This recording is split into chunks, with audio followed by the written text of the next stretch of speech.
Bien, hermanos, bendiciones, iglesia. De nuevo un privilegio estar aquí con ustedes. Yo quisiera hoy empezar mi sermón hablando de una palabra. Una palabra que yo entiendo es una palabra poderosa. Quizás debe ser una de las palabras más poderosas que una persona puede decir, no importa el idioma. Y digo eso porque son muchos los idiomas y dialectos en que esa palabra se dice de la misma manera. Y es la palabra no. La palabra no. No solamente que no se dice exactamente igual en muchos idiomas y con unas pequeñas variantes se dice en más idiomas todavía, sino que no importa que en ese idioma no se diga igual. Yo estoy seguro que cuando estamos en una región y nosotros decimos no, la gente entiende lo que uno está diciendo. Y es que esa palabra en sí mismo tiene mucho poder. Dice la Real Academia Española que su solo uso da un sentido contrario a lo que estamos expresando. O sea, si yo digo quiero y digo no quiero. Me gusta, no me gusta. Voy, no voy. Normalmente usamos la palabra no para marcar nuestro territorio, para marcar nuestra voluntad. Y a lo largo de la historia hemos visto poderosas campañas de comunicación que usan la palabra no y nos enseñan a usarla. Yo recordarán una campaña internacional que decía simplemente, di no a las drogas. Más recientemente una campaña que dice, no tienes que explicar mucho, solamente di no. Porque no es no. No es una palabra que nos evita muchos inconvenientes. ¿Cuántas veces hemos dicho, ¿por qué no dije no y me metí en esto? No es una palabra que nos aleja de situaciones complejas. No es una palabra que nos va a alejar de pecados. Incluso los mandamientos del Señor, de los 10, 8 comienzan con la palabra no. Ahora, el problema es cuando decimos no a Dios. El problema es cuando decimos no, Señor. Y no, Señor, es una frase corta, pero que en sí mismo tiene muchas contradicciones. Tiene 2 palabras solamente. Y como ya dijimos, una palabra muy poderosa, no. Y con esa palabra no estamos diciendo hasta aquí. De aquí hacia adentro mando yo. Pero la otra palabra, Señor, implica todo lo contrario. Cuando decimos que alguien es nuestro Señor, estamos diciendo, tú tienes mi control. Tú eres el que manda. Tú eres el que gobierna. Entonces, un absurdo muchas veces que en nuestro caminar cristiano reconocemos quién es nuestro Señor, pero por las cosas que hacemos, constantemente nos mantenemos diciéndole no. En el día de hoy yo quisiera que revisemos 4 personajes que en un momento crucial de sus vidas dijeron no al Señor. Ellos sabían quién era Dios, ellos reconocían su señorío, ellos reconocían su poder, pero en un momento se negaron a obedecerle. Pero lo importante de este recorrido que vamos a ver no es solamente concentrarnos en cómo son esos 4 personajes, sino cómo es el carácter del Dios de esos 4 personajes. Por eso que yo he titulado mi sermón, Cuando decimos no, Señor, al Dios de las segundas oportunidades. Y el primero de estos 4 personajes es un personaje real que se encuentra en el Antiguo Testamento y es Moisés. Y la historia de Moisés es bastante conocida por todos nosotros. Yo podría resumir la vida de él en 5 bullets. Moisés sobrevive al mandato de Faraón de que todo niño varón del pueblo hebreo tenía que morir, porque los egipcios tenían miedo de que el pueblo hebreo estaba creciendo en número y en fortaleza. 2. Su madre lo pone en una cesta, la hija de Faraón lo ve y lo saca. La hermana de Moisés le dice a la hija de Faraón que puede buscar una niñera. Y así, por la pura providencia del Señor, Moisés crece, criado por su familia, pero con todos los privilegios de ser llamado hijo de la hija de Faraón. Tercero, Moisés crece, se hace un hombre sensible y celoso de su pueblo. Cuarto, a los 40 años asesina a un egipcio que abusaba de un hebreo y tiene que huir de Egipto para no ser matado por Faraón. Y quinto, en el desierto Moisés rehace su vida, olvida todo lo que quedó atrás en Egipto, crea una familia y aprende el oficio de pastor. En esos 5 bullets podemos resumir los primeros 40 años de la vida de Moisés. Ahora, los siguientes 40 años lo podemos resumir más todavía. De hecho, el mismo Moisés, escribiendo el Éxodo, resume estos próximos 40 años en 2 versículos. En Éxodo, capítulo 2, del 21 al 22, dice lo siguiente. Moisés accedió a morar con aquel hombre, Yetro, y éste le dio a su hija Séfora por mujer a Moisés. Ella dio a luz un hijo y Moisés le puso por nombre Gersón, porque dijo, peregrino soy en tierra extranjera. 40 años ahora viviendo una vida normal, trabajando, manteniendo su familia y dejando atrás todo lo que vivió en Egipto. Hasta un día. Un día que parecería para Moisés como un día cualquiera. Mientras estaba apacentando las ovejas de su rebaño, del rebaño de su suegro, pasó lo siguiente. Vamos a ver Éxodo capítulo 3, los primeros 3 versículos. Puede estar leyendo en la Nueva Traducción Viviente. Dice, cierto día Moisés se encontraba apacentando el rebaño de su suegro Yetro, quien era sacerdote de Madián. Llevó el rebaño al corazón del desierto y llegó al Sinaí, o monte Horeb, el monte de Dios. Allí el ángel del Señor se le apareció en un fuego ardiente en medio de una zarza. Moisés se quedó mirando lleno de asombro porque aunque la zarza estaba envuelta en llamas, no se consumía. Esto es increíble. Y la Nueva Versión de las Américas dice, esto es una maravilla. Se dijo a sí mismo, ¿por qué esta zarza no se consume? Tengo que ir a verla de cerca. Y la Nueva Biblia de las Américas dice, tengo que desviarme para ir a verla. A Moisés le llamó la atención un arbusto que ardía completamente, sin embargo, no se quemaba, no se consumía. Y me imagino que para darse cuenta de que no se estaba consumiendo, tuvo que durar un tiempo fijado la vista en él. Y por eso le llamó la atención y dice que se desvió, dejó su rebaño, se desvió para subir al monte y ver de cerca la zarza. Continúa diciendo el pasaje, versículo 4. Cuando el Señor vio que Moisés se acercaba, se desvió, dice la Nueva Biblia de las Américas, para observar mejor, Dios lo llamó desde el medio de la zarza. Moisés, Moisés. Aquí estoy, respondió él. No te acerques más, le advirtió el Señor. Quítate las sandalias porque estás pisando tierra santa. Yo soy el Dios de tu padre, el Dios de Abraham, el Dios de Isaac, el Dios de Jacob. Y cuando Moisés oyó esto, se cubrió el rostro porque tenía miedo de mirar a Dios. Entonces Moisés se acaba de dar cuenta que este arbusto es mucho más increíble de lo que él pensaba. No solamente arde y no se consume, sino que habla. Y no solamente que habla, que conoce su nombre. Moisés, Moisés. Y no solamente que conoce su nombre, que era alguien conocido por él, el Dios de sus padres. Y yo me imagino que cuando Moisés escucha el Dios de sus padres, habrán venido de repente todas las historias que le hicieron en su casa sobre los patriarcas, sobre las aventuras de sus antepasados, todo lo que él aprendió los primeros 40 años de vida. E inmediatamente dice el texto que Moisés tuvo temor porque se da cuenta de quién es que está frente a él.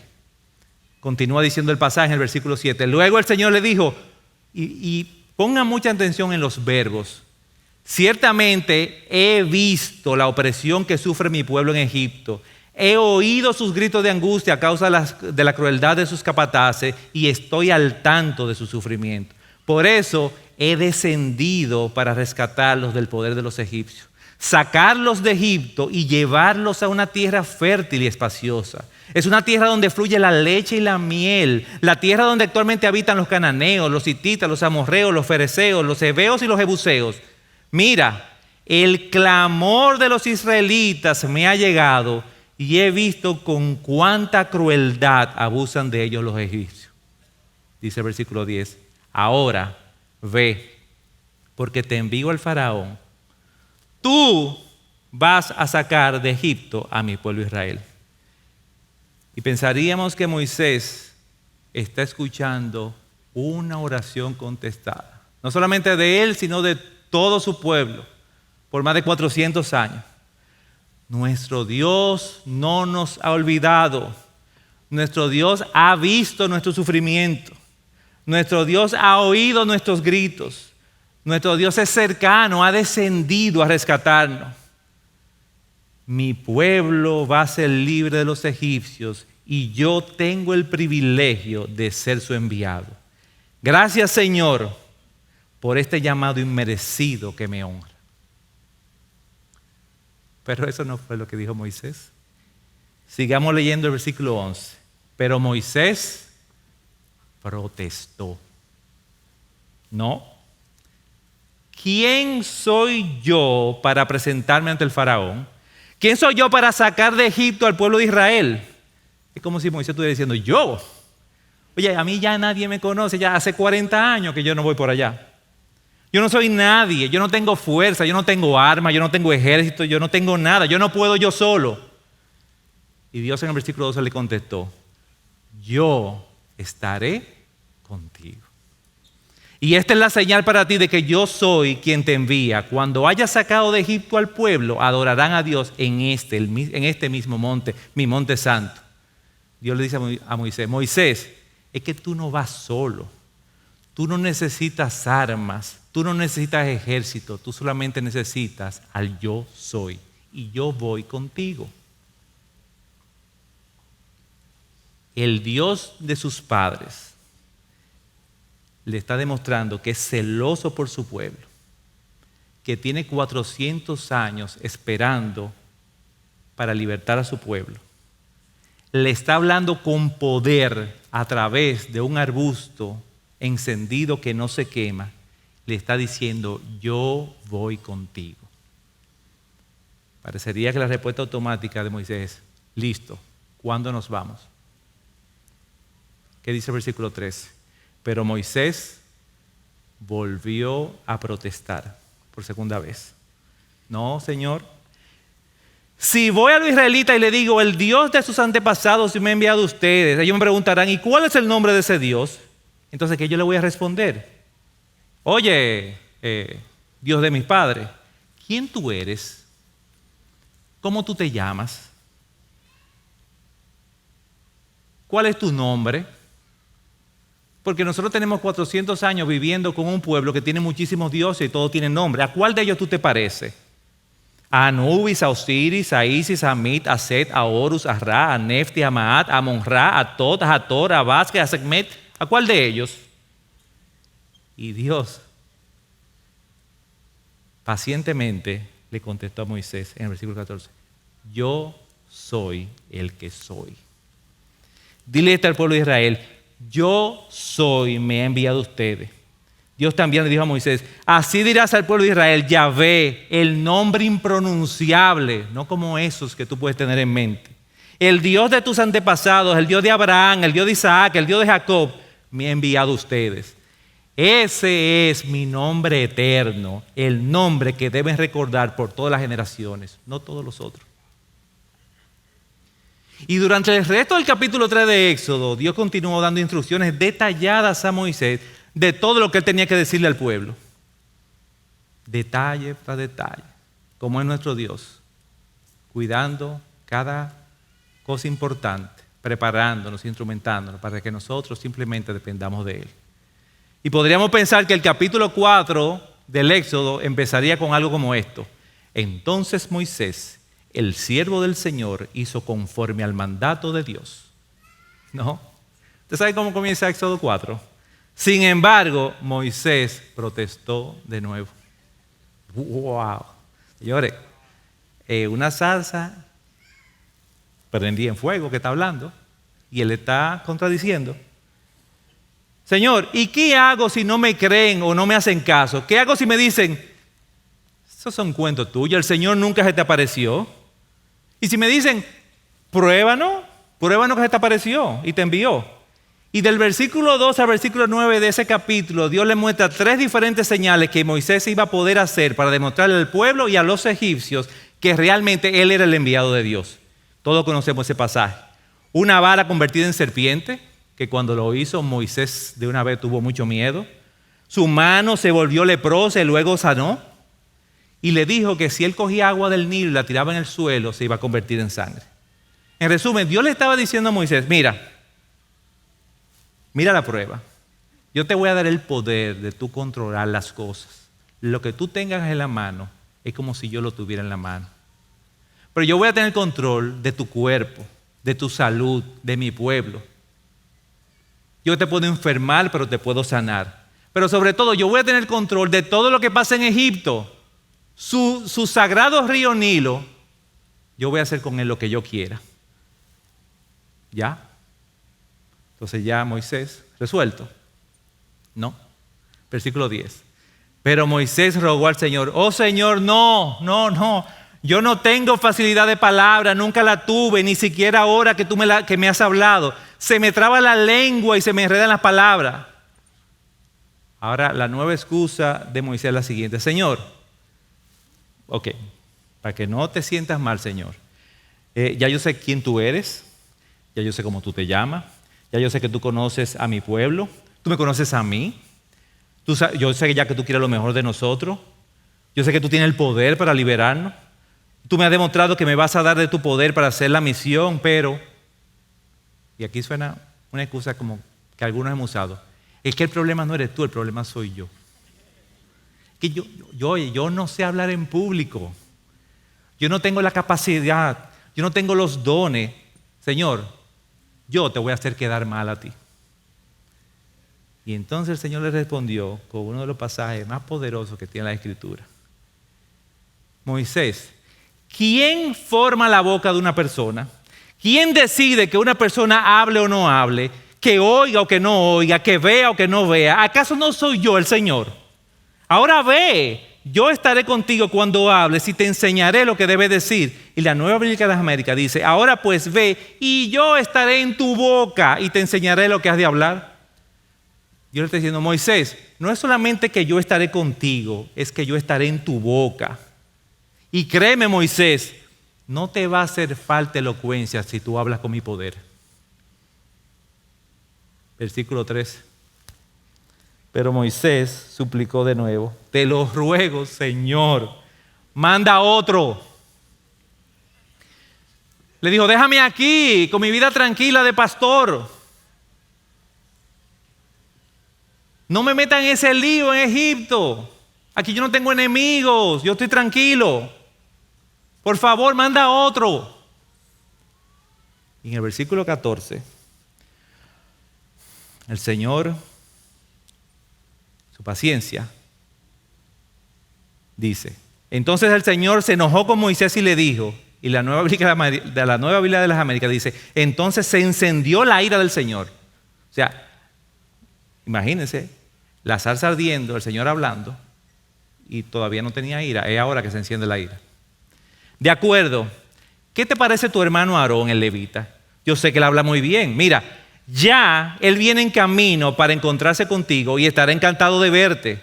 Habla con él y pon las palabras en su boca, y yo estaré con los dos cuando hablen y les enseñaré lo que tienen que hacer. Y entonces, yo no sé si porque le dio tranquilidad que su hermano iba a ir con él o simplemente tomó terror cuando oyó a Dios hablar así, que Moisés entendió, se arrepintió y obedeció. Pero Moisés le dijo que no al Señor 5 veces y el Señor lo soportó con paciencia. Y puso todo tipo de excusas para negarse a hacer la voluntad de Dios. Excusas que yo quiero pensar que solamente unos pocos de nosotros la conocen. Señor, yo no soy nadie, a mí nadie me conoce, no me van a oír, no me pongas a hablar en ese aula, no me pongas a hablar en esa oficina. Señor, es que yo no conozco mucho de Dios. Oye, yo ni tu nombre lo sabía. Deja que yo me ponga en el instituto y me gradúe. Señor, yo no tengo prueba para presentar a los hebreos de que soy el enviado de Dios. O diríamos nosotros, Señor, es que tú sabes que yo voy a la iglesia, pero mi testimonio no es como que tan... que cuando yo hable de ti, ellos van a entender, wow. O Señor, me faltan dones, talentos ministeriales para yo hacer esa misión. Por eso yo no quiero servir en ese ministerio.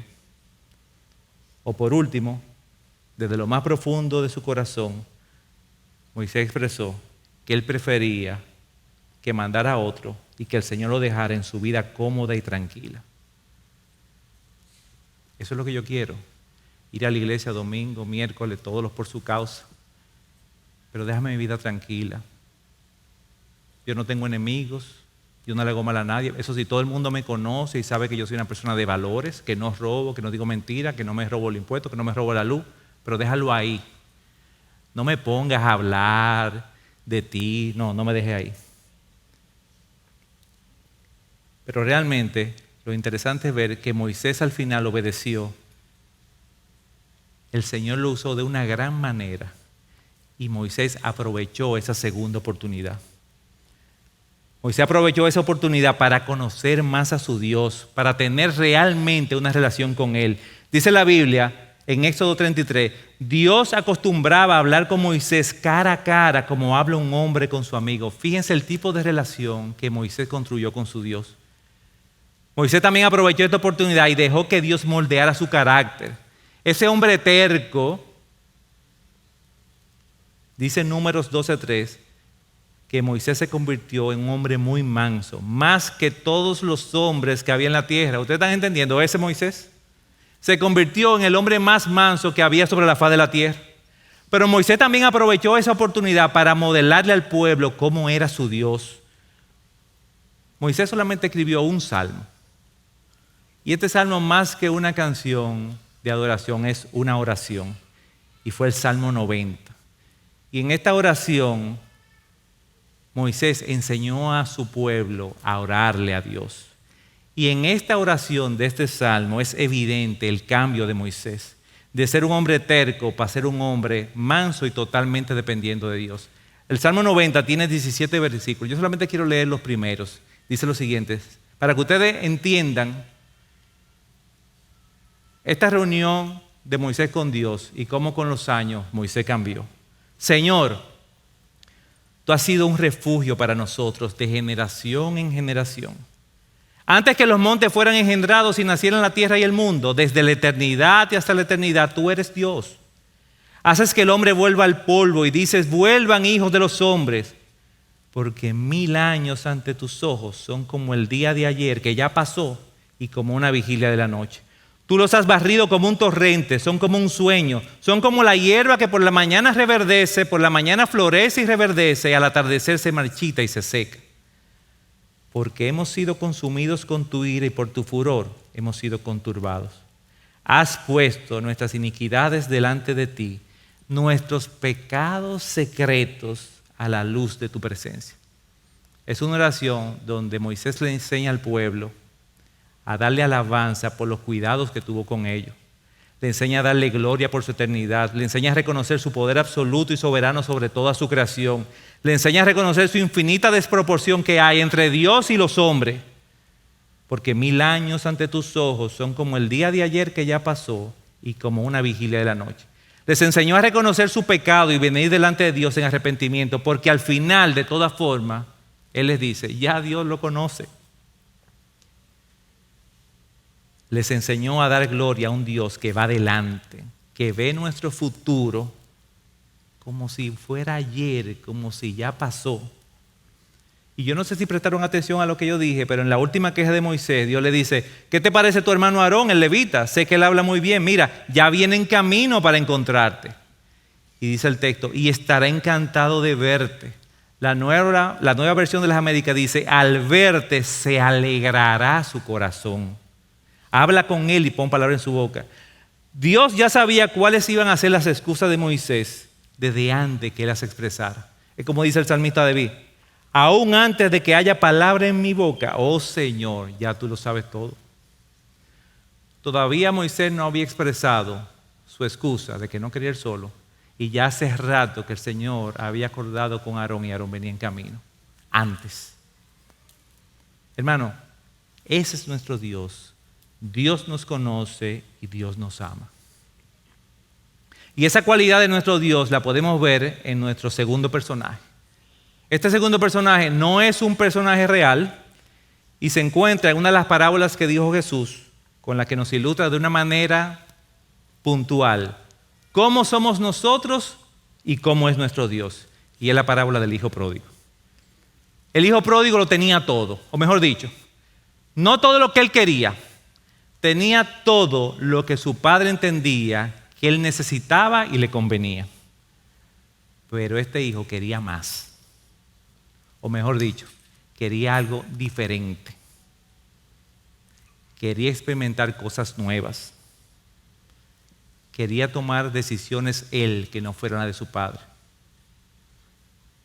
Es ese hijo que nació bajo las bendiciones de vivir en la casa de su padre, pero ahora quiere probar qué se siente afuera.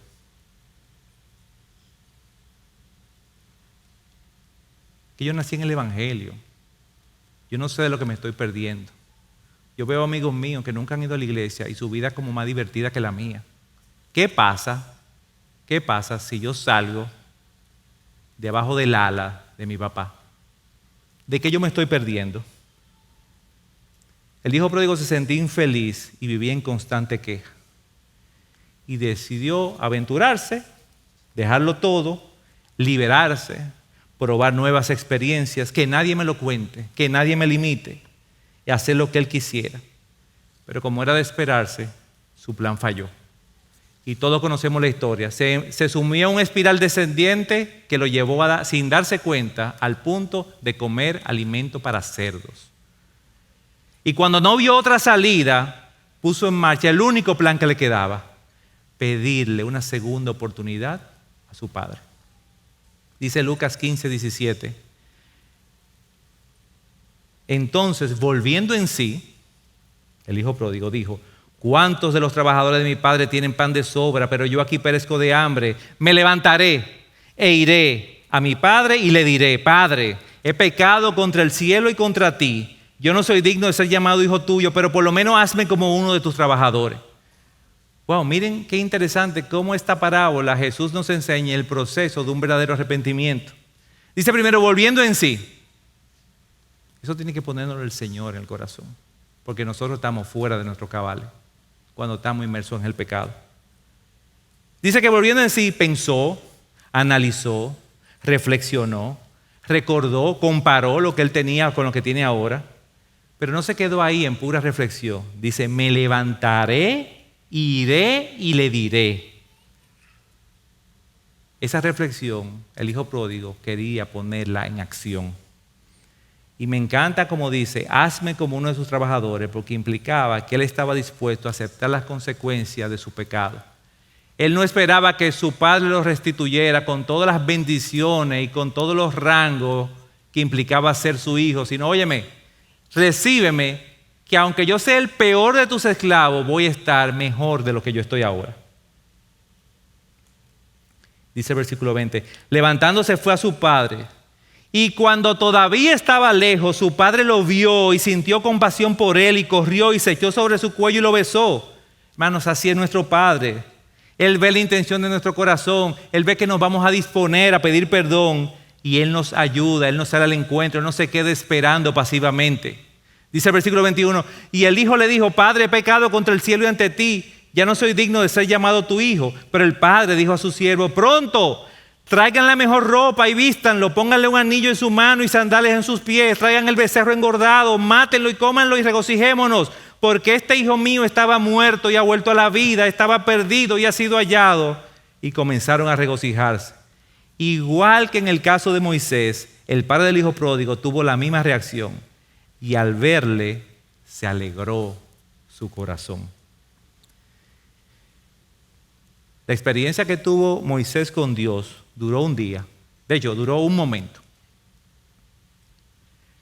Pero en ese solo momento, Moisés se las ingenió para decirle que no al Señor varias veces. Moisés se arrepintió, obedeció y Dios le dio una segunda oportunidad. El hijo pródigo conocía a su padre de toda la vida. Había experimentado las bendiciones de ser su hijo por mucho tiempo, no solamente por un día, no eran promesas. Y aún así él le dijo que no a su padre también y no valoró lo que tenía. Sin embargo, su padre también le dio una segunda oportunidad. Algo similar sucedió con nuestro tercer personaje. Este personaje sí es real y se encuentra en el Nuevo Testamento y es el apóstol Pedro. El apóstol Pedro. 3 años al lado del Señor, parte de su círculo más íntimo, testigo de sus grandes milagros, recipiente de la mayoría de sus enseñanzas. Es la persona que más se menciona en los 4 evangelios, aparte del Señor Jesucristo. Se podría decir que Pedro estuvo al lado del Señor desde el día 1 de su ministerio. Él menciona en su segunda carta que él escuchó al Padre cuando dijo: este es mi Hijo amado en quien me complazco, cuando Cristo fue bautizado. Pedro fue el discípulo que caminó sobre las aguas. Pedro fue el discípulo que vio a Cristo transfigurado. Fue quien le dijo a Jesús: a mí tú no me vas a lavar los pies. Y cuando Jesús le dice: si no te los lavo no estarás conmigo, dijo: no, pues a mí tú me bañas entero. Es conocido por ser quien le cortó la oreja al siervo del sumo sacerdote. Y en casi todas las ocasiones donde se mencionan en un listado de los discípulos de los apóstoles, el primer nombre a la cabeza, ¿cuál es? Pedro. Pero lamentablemente para Pedro, uno de los eventos que más se recuerda de él es cuando negó a su maestro, cuando le dijo no. Y lo triste es que el Señor se lo había advertido. Dice Marcos capítulo 14. Jesús le dijo: todos ustedes se apartarán, porque escrito está: heriré al pastor y las ovejas se dispersarán, pero después de que yo haya resucitado, iré delante de ustedes a Galilea. Aunque todos se aparten, yo sin embargo no lo haré, le dijo Pedro. Tenía que ser Pedro que se levantara a opinar. Y Jesús le contestó: oye, en verdad te digo que no el mes que viene, el año que viene, no. Hoy, esta misma noche, antes de que el gallo cante 2 veces, me negarás 3 veces. Pedro con insistencia repetía: aunque tenga que morir junto a ti, no te negaré. Y después todos decían: yo también, yo también, yo también.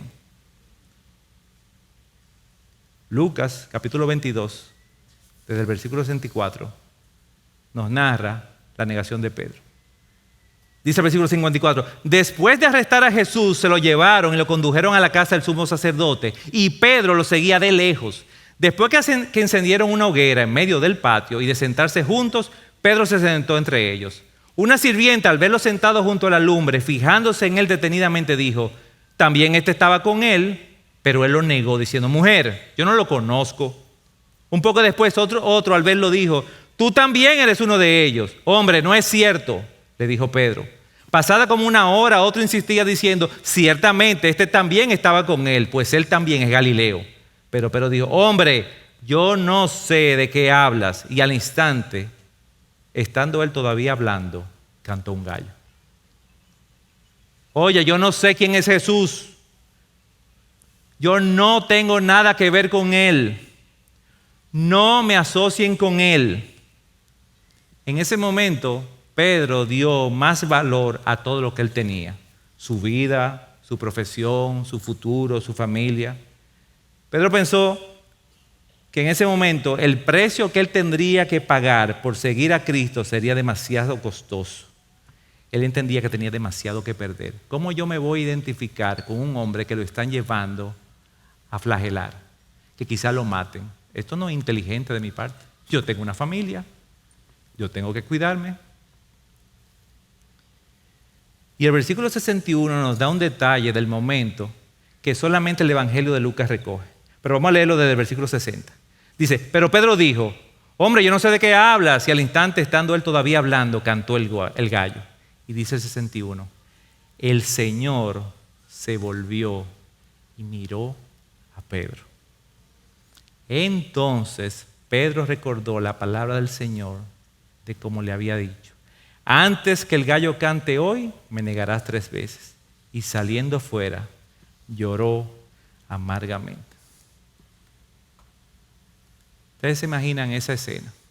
Esa escena yo la tengo muy clara porque hace muchos años yo me topé con un cuadro que ahora buscando en internet aprendí que el autor se llama Karl Bloch y es un pintor danés del siglo XIX. Y es un cuadro que se llama La negación de Pedro. Y siempre me llamó la atención los detalles que tiene el cuadro. Primero me llamó la atención el ángulo en que está pintado, el contraste que hay entre el área donde está el Señor oscuro y el área donde está Pedro. Me llama la atención cómo el Señor va hacia una dirección y Pedro se inclina hacia lo opuesto.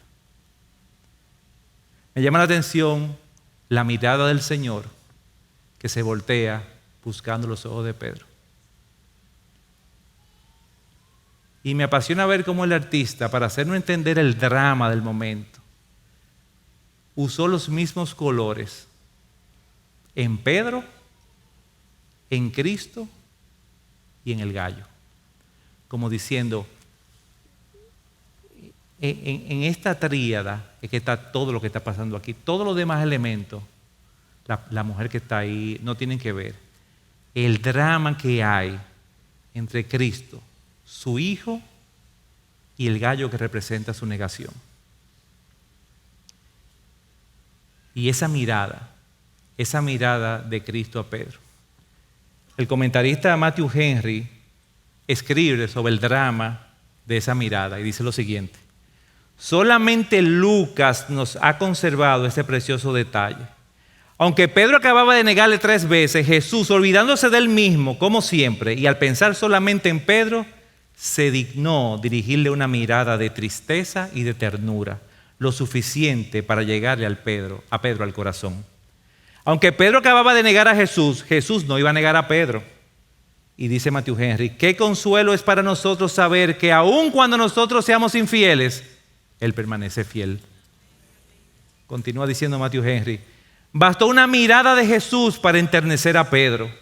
Solo Pedro podía conocer el alcance de esa mirada. Y Matthew Henry dice que esa mirada tenía un alcance de 4 maneras diferentes. Dice, primero era una mirada de reprensión, como si le dijese, de verdad, Pedro, que tú no me conoces. Pedro, en serio, pues yo sí te conozco a ti. Pedro, ¿cómo tú has podido negarme? Precisamente tú, que fuiste el primero en confesarme como a Mesías e Hijo de Dios, y que tú prometiste antes y más solemnemente que otros que no me negarías nunca.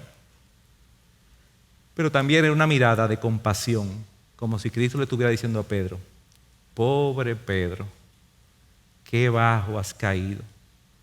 ¿Qué sería de ti si yo no te ayudase en este momento de tu vida? Pero también era una mirada de dirección, pues estaba guiando Jesús con la vista a Pedro para que se retirase a reflexionar por unos momentos sobre lo que acababa de hacer. Como que decía con esa mirada, ya pasó, yo te lo advertí, ya, vete y reflexiona. Pero dice que también era una mirada de gracia. El canto del gallo no habría sido suficiente para provocar el arrepentimiento en Pedro, a no ser por la gracia que Cristo podía conferir en una mirada para que el corazón de Pedro diera completamente la vuelta. Y hasta ahí la cita de Matthew Henry. Wow. Los detalles de nuestro Señor. La paciencia de nuestro Señor. Pero, hablando de detalle, no se quedó ahí. Por si acaso Pedro no entendía completamente las implicaciones de esa mirada, el Señor sí se encargó de que no le quedara dudas a Pedro que su Dios le iba a dar una segunda oportunidad. Y el capítulo 16 de Marcos nos cuenta lo que vieron las mujeres al entrar por primera vez a la tumba vacía. Dice Marcos 16, en versículo 5, entrando en el sepulcro vieron a un joven sentado al lado derecho, vestido con ropaje blanco, y ellas se asustaron. Pero él les dijo, no se asusten, Ustedes buscan a Jesús el Nazareno, el que fue crucificado. Ha resucitado, no está aquí. Miren el lugar donde lo pusieron. Pero vayan, digan a sus discípulos y a Pedro. Él va delante de ustedes. Él conoce su futuro como si fuera ayer. Él va a estar en Galilea y allí lo verán y celebrarán juntos como Él se lo dijo. Y yo quiero que Pedro esté ahí celebrando conmigo. Él quería celebrar con sus discípulos. Igual como con Moisés, igual como con el hijo pródigo, cuando Jesús viera a Pedro, se alegraría en su corazón.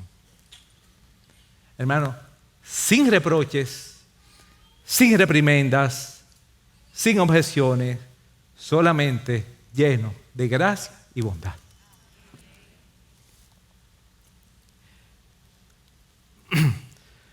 Yo recuerdo en mi época de colegio, una de las grandes diferencias que había entre la primaria y la secundaria, para mí, era que en primaria podíamos hacer nuestros trabajos y exámenes con lápiz, pero en secundaria era obligatorio hacerlo con bolígrafo. Yo decía, wow, qué espectacular. Quiere decir que en primaria siempre había un chance para una nueva oportunidad. Una nueva oportunidad de borrar nuestro error y escribir la respuesta correcta. Entonces en primaria, en el colegio, no solamente era importante tener un lápiz, sino tener un buen borrador. Un borrador que borrara completamente el lápiz, que no dañara el papel. Y recuerdo que en mi época eran para el lápiz borradores de leche. Nunca entendí por qué, pero se llamaban así, borradores de leche, blanco. Que borraban como que nunca pasó nada ahí. Hermano, Dios borró la negación de Pedro con su borrador divino y le dio una segunda oportunidad.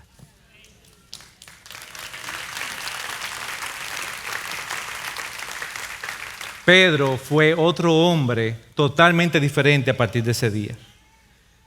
Pedro entendió que no había nada comparado con el gozo de seguir a su maestro, no importa dónde lo lleven. Quizás recordó cuando su maestro le dijo, porque el que quiera salvar su vida la perderá, pero el que pierda su vida por causa de mí, ese la salvará. Pues ¿de qué le sirve a un hombre haber ganado el mundo entero si él mismo se destruye o se pierde? Pedro entendió la famosa ecuación eterna. Cristo más nada es igual a todo. Todo menos Cristo es igual a nada. Y lo entendió tan claro que menos de 2 meses después, luego de haber recibido el Espíritu Santo en Pentecostés, el capítulo 3 del libro de los Hechos recoge el siguiente evento. Cierto día Pedro y Juan subían al templo a la hora novena, la hora de la oración, y había un hombre cojo desde su nacimiento, al que llevaban y ponían diariamente a la puerta del templo llamado La Hermosa, para que pidiera limosna a los que entraban al templo. Y viendo a Pedro y a Juan que iban a entrar al templo, le pedía limosna. Entonces Pedro junto a Juan, fijando su vista en él, le dijo, míranos. Y él los miró atentamente, esperando recibir algo de ellos. Pedro le dijo, no tengo nada, no tengo plata ni oro, pero lo que tengo, lo único que tengo te doy. En el nombre de Jesucristo de Nazaret, anda. Y tomándolo de la mano derecha lo levantó. Al instante sus pies y tobillos cobraron fuerza y de un salto se puso en pie y andaba. Y entró al templo con ellos, caminando, saltando y alabando a Dios. No tengo nada, sin embargo, lo tengo todo.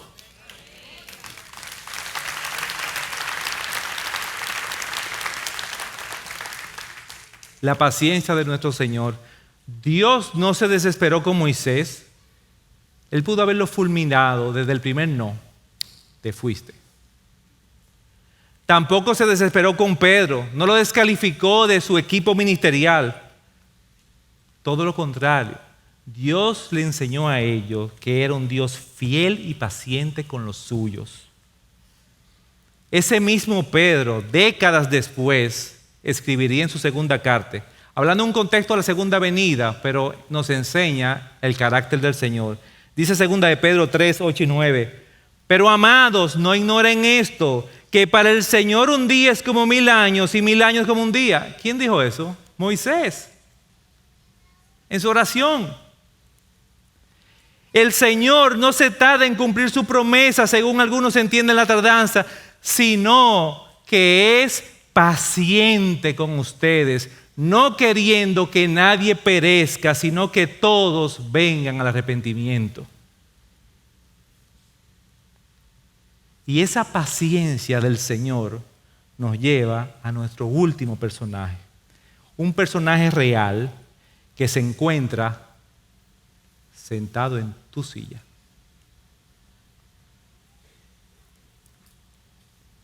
Tú. Mi hermano, yo te tengo 2 buenas noticias hoy.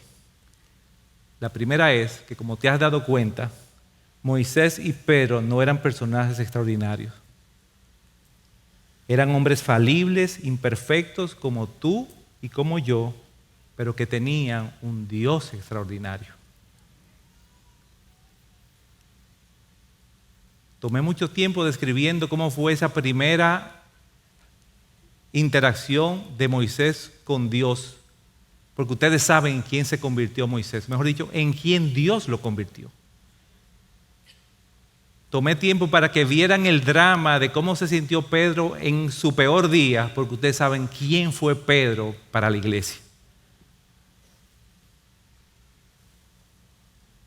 Para que tú sepas que Dios sabe que tú y yo hemos dicho muchas veces, no, Señor. Y como decía al principio, no decimos solamente no, decimos no, Señor, porque nuestro problema no es reconocer que Él es Dios, que Él gobierna, que Él es todopoderoso. Simplemente decimos que no porque no queremos obedecerle. Y nos pasamos la vida haciéndonos preguntas quizás muy similares a las que pudieron haberse hecho Moisés y Pedro. ¿Quién me manda a mí a desviarme a ver esa zarza? Porque yo no me quedé al lado de mi rebaño haciendo lo que yo tenía que hacer en la comodidad de mi vida. ¿Por qué cuando el Señor me dijo, sígueme, que te haré pescadores de hombres, yo lo seguí? ¿Por qué yo no me quedé con mis redes en mi barca, que ahí era que yo era bueno? ¿Por qué yo seguí viniendo a la iglesia? Porque yo conocí el Evangelio. Porque yo decidí confesarlo con mi boca. Porque ahora ya yo no puedo seguir haciendo las cosas que yo hacía tranquilamente sin sentirme cargado. Porque ahora mi corazón se duele cuando yo te desobedezco, Señor. Porque yo no me conformo con ser un cristiano que viene los domingos a la iglesia, todos los domingos. Porque mi vida es un constante, tengo que hacer, tengo que leer, tengo que orar, y yo no tengo gozo en mi vida. Señor, ¿por qué es que yo siento que a veces tú no me dejas tranquilo? Hermano, si tú te has hecho ese tipo de preguntas, lo más seguro es que el Espíritu Santo que mora en ti te está dando convicción de pecado. Porque ahora ya tú no tienes una excusa válida. Tú conoces la verdad, tú conoces quién es el Dios que está detrás de la zarza, tú conoces quién es el Dios que habló desde el cielo, tú sabes quién es el Dios que caminó en las aguas. Es más, si tú eres sincero contigo mismo, tú sabes que tú mismo has caminado sobre agua en tu tempestad por su poder en un momento dado.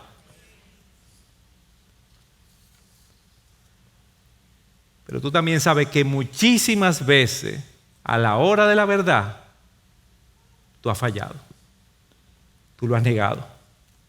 Te has quedado callado cuando tenías que hablar. Y has estado en esa situación, no como Pedro, una noche. Quizás no como el hijo pródigo, que quizás fueron meses. Tienes años diciéndole que no al Señor. Años diciéndole no. o diciéndole ahora no, cuando tú sabes y el Espíritu te dice que es tiempo de decirle sí, Señor, ahora. Porque yo no te lo tengo que decir, porque tú lo sabes, porque tú has valorado más tu comodidad, tu independencia, tu estatus, tus posesiones. En pocas palabras, tú te has valorado más a ti que a Dios. Tú no conoces esa ecuación. Hermano, pero Dios sigue ahí, fiel, paciente y bondadoso. Y esta es la segunda gran noticia. El Dios extraordinario de Moisés y Pedro es tu mismo Dios. Y Él sigue ahí, en su trono, gobernando su creación, cumpliendo con su pacto. Su fidelidad continúa persiguiéndonos. Su bondad nos sigue rodeando. No podemos salirnos de su bondad. ¿Qué te queda a ti por hacer? Venir delante de Él y decirle, Padre, he pecado contra el cielo y contra ti. Perdóname, perdóname. Y créeme, Él te dará una segunda oportunidad. Él te la dará. No, lo que pasa es que ya Él me ha dado muchas. Oye, si tú estás aquí oyendo esto, es porque Él quiere que tú sepas que Él te está esperando para darte una segunda oportunidad. Él te la va a dar. Porque tu Dios es el mismo Dios que convirtió al Pedro que lo negó la noche más oscura en el predicador del sermón más grande que hubo en la historia de la iglesia. Tu Dios es el mismo Dios que convirtió a un hombre mentiroso y cobarde como Abraham en el padre de la fe. A un engañador como Jacob lo convirtió en una nación santa. Usó a un profeta amargado como Jonás para traer salvación a toda una ciudad, la más grande de su tiempo. Hizo a un adúltero homicida como David, un hombre conforme a su corazón. A un Saulo despiadado y cruel lo convirtió en el gran apóstol Pablo. Ese es tu Dios.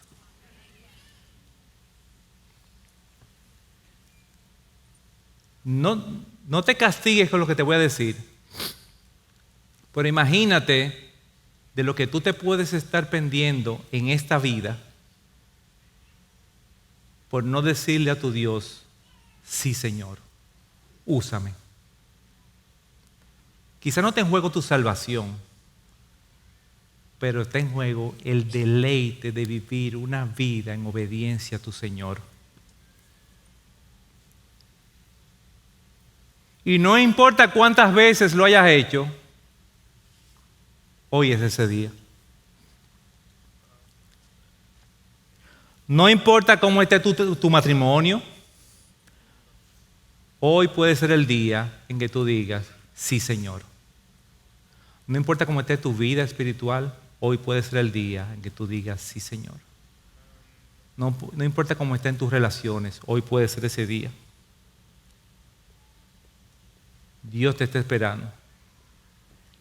Decide hoy que Dios toma el borrador y borre donde tú escribiste no. Y comprométete tú hoy a tomar el lápiz y escribir sí, Señor.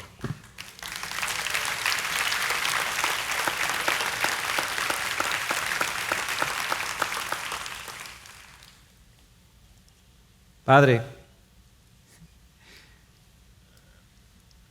¿qué podemos hacer sino reconocer que tú eres un Dios demasiado bueno, Señor?